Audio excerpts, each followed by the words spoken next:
아침에 나로 주의 인자한 말씀을 듣게 하소서.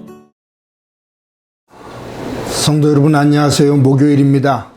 오늘도 하나님의 사랑이 여러분들의 삶의 자리 가운데 가득한 날이 되기를 간절히 소망합니다. 말씀 한 곳 보겠습니다. 마태복음 14장 22절부터 33절까지의 말씀을 제가 봉독해 드립니다. 예수께서 즉시 제자들을 재촉하사 자기가 무리를 보내는 동안에 배를 타고 앞서 건너편으로 가게 하시고 무리를 보내신 후에 기도하러 따로 산에 올라가시니라. 저물매 거기 혼자 계시더니 배가 이미 육지에서 술이나 떠나서 바람이 거스림으로 물결로 말미암아 고난을 당하더라.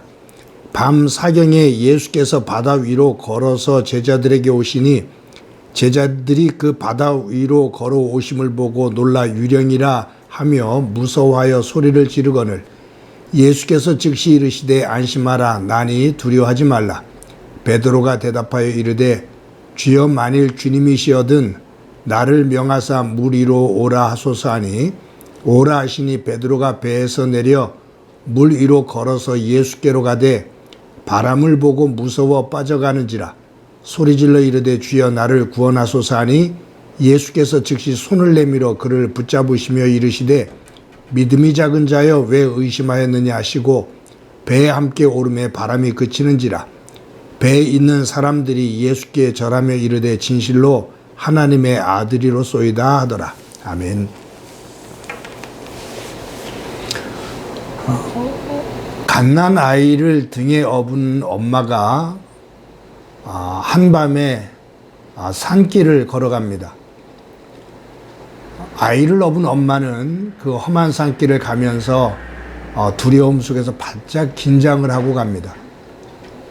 그런데 엄마의 등에 엎여있는 갓난아이는 그냥 세상 모르고 엄마 등에 엎여서 편안하게 깊은 잠에 빠집니다.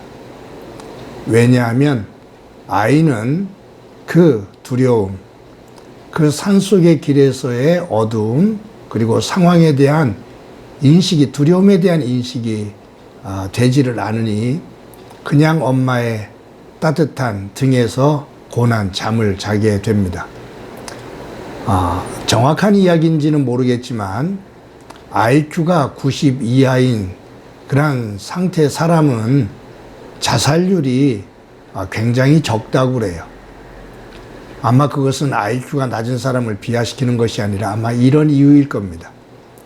인지 능력이 떨어지면, 인지 능력이 좀 부족하면 상황을 예측하거나 또 미래를 판단하는 그러한 예측과 판단에 대한 그런 부분들이 약하기 때문에 도리어 그 불안과 초조함으로부터 멀어질 수가 있습니다. 사실은 똑똑한 사람들이 더 불안해합니다. 우리 아이들을 키우다 보면 머리가 그래도 좀 괜찮은 아이들, 머리가 잘 돌아가는 아이들, 그냥 머리가 좋은 아이 그렇게 표현들 하잖아요. 그런 아이들이 두려움이 더 많습니다. 왜냐하면 그 똑똑한 머리를 가지고 상황 판단을 하다 보니까 두려움이 빨리 엄습해 오는 거예요.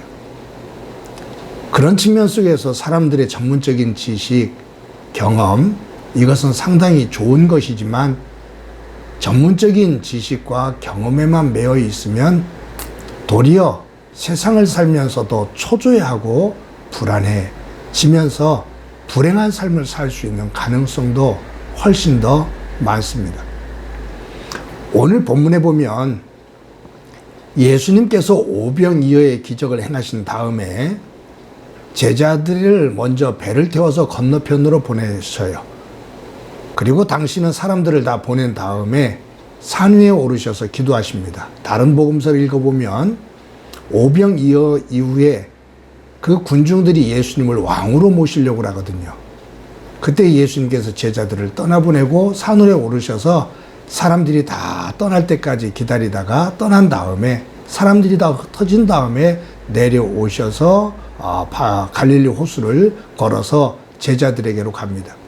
오늘 본문은 그런 상황인데 제자들이 배를 타고 건너편으로 가는데 갑작스럽게 갈릴리 바다에 광풍이 불었습니다. 이 제자들 대부분은 뱃사람이죠. 베드로를 비롯해서 뱃사람들이 참 많습니다. 한평생을 갈릴리 호수에서 물고기를 잡아서 생계를 유지했던 어부들입니다. 그들은 이 갈릴리 호수, 바람, 때, 물때 이런 것에 대한 지식과 경험이 풍부합니다. 그런데 그들이 가지고 있는 이러한 지식과 그러한 경험을 뛰어넘는 광풍이 불었습니다. 자신들이 가지고 있는 지식과 경험을 뛰어넘는 그것 가지고는 도저히 감당할 수 없는 광풍이 불어왔을 때 그들의 두려움은 더 컸습니다. 오늘 본문에 보면 그 두려움 속에서 떨고 있거든요. 얼마나 그들이 당황했냐 하면 물 위를 걸어오시는 예수님을 보고 유령이다 라고 소리를 칩니다. 분별력을 잃은 거예요. 여러분 지금 이 상황이 어떤 상황이에요? 바로 직전에 보리떡 5개와 물고기 2마리로 5,000명, 장정만 5,000명 배불리 먹이고, 그러니까 10,000명 내지 15,000명을 배불리 먹이고 12광주리를 모아놓는 정말로 큰 기적을 행하신 예수님을 직접 목격했거든요. 그 기적 바로 직후입니다. 그 예수님께서 물 위를 걸어오실 때 예수님께서 행하신 오병이어의 기적의 능력의 주님에 대한 기억이 전혀 없는 거예요. 왜요? 이 광풍 속에서 자신들의 지식과 경험을 뛰어넘는, 감당할 수 없는 이 광풍 속에서 그들의 마음이 흔들리니 예수님에 대한 분별력을 잃어버린 거죠. 예수님께서 배 위로 오르십니다. 이제 베드로와의 사건도 있죠. 물 위를 걸어오라, 걸어오다 빠지고, 믿음이 작은 자야. 그리고 예수님께서 배 위에 오르셔요. 배 위에 오르시니 그 광풍이 잠잠해집니다. 여러분, 우리가 이 말씀을 읽으면서 우리의 인생은 태어나서 우리가 마지막 숨을 거두는 순간까지 우리는 무언가를 향해서 앞을 향해 걸어갑니다. 어떤 사람들은 인생을 항해에다가 비유를 해요. 우리가 인생을 살다 보면, 인생의 항해를 하다 보면은 언젠가는 곳곳에서 돌풍을 만나고 광풍을 만나고 큰 파도를 만납니다. 우리가 감당하기 힘든, 어떤 사람들은 자신의 지식과 경험 때문에 그것에 매여서 놓여져 있는 그 광풍에 쩔쩔매며 불안해하고 두려움 속에서 주저앉기도 합니다. 우리에게는 그런 경우들이 참 많습니다. 우리가 예수님을 믿을 때 우리가 가지고 있는 지식과 우리가 가지고 있는 경험 안에 가둬진, 거기에 매여있는 예수님이 아닌, 그것을 뛰어넘어 온 천지를 창조하시고 나보다 나를 더 잘 아시고 나를 가장 선한 길로 인도하시는 그 예수님을 내 삶의 광풍이 휘몰아치는 그 복판에 주인으로 모시며 그분의 지혜와 그분의 능력 안에서 우리의 삶의 자리를 평온하게 만들어가는 은혜가 있기를 간절히 소망합니다. 오늘도 저와 여러분이 우리의 삶의 자리에 요동치는 부분에 내 지식과 내 경험을 가지고 매여 있기보다 나를 나보다 더 잘 아시고 가장 선한 길로 인도하시는 예수님, 그분을 주인으로 모시고 그분과 함께 동행하는 소중한 날이 되어지기를 간절히 소망합니다. 한번 기도합니다. 하나님 감사합니다. 오늘도 우리에게 귀한 날 주신 것 감사합니다. 우리의 삶의 자리에 어느 때는 잔잔한 호수와 같은 때도 있지만 광풍이 몰아치는 데도 있음을 저희들 압니다. 내 지식과 경험에 매여 하나님의 능력을, 하나님의 은혜를 가둬두는 일이 없도록 도와주옵소서.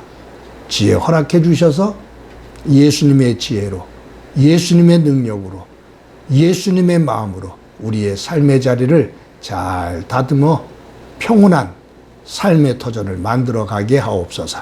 오늘도 그리하기를 소망하며 예수님의 이름으로 기도드립니다. 아멘.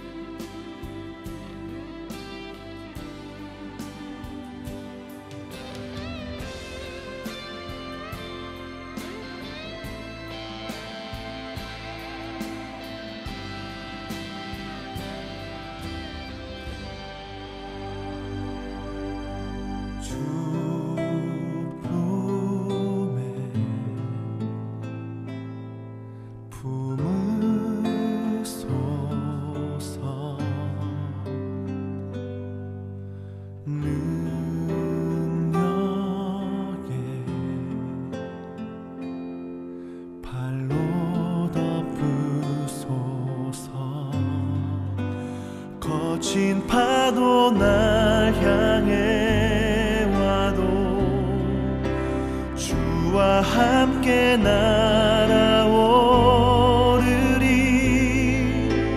폭풍 가운데 나의 영혼 잠잠하게 주를 보리라.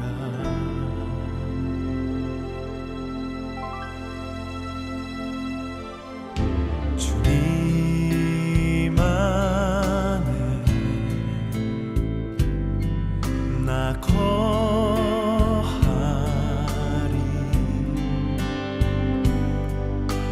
주 능력 나 잠잠히 믿네.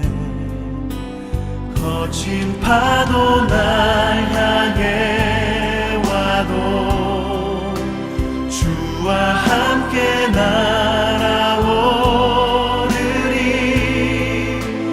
폭풍 가운데 나의 영혼 잠잠하게 주를 보리라.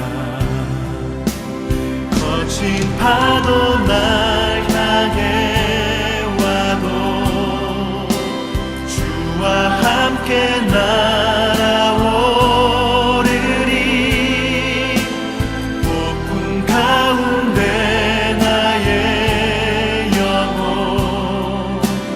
잠잠하게 주를 보리라. 거친 파도 날 향해 와도 주와 함께 날아오르리. 폭풍 가운데 나의 영혼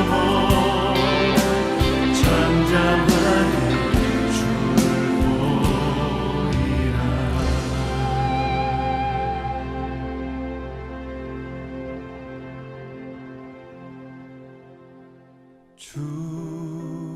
주쁨에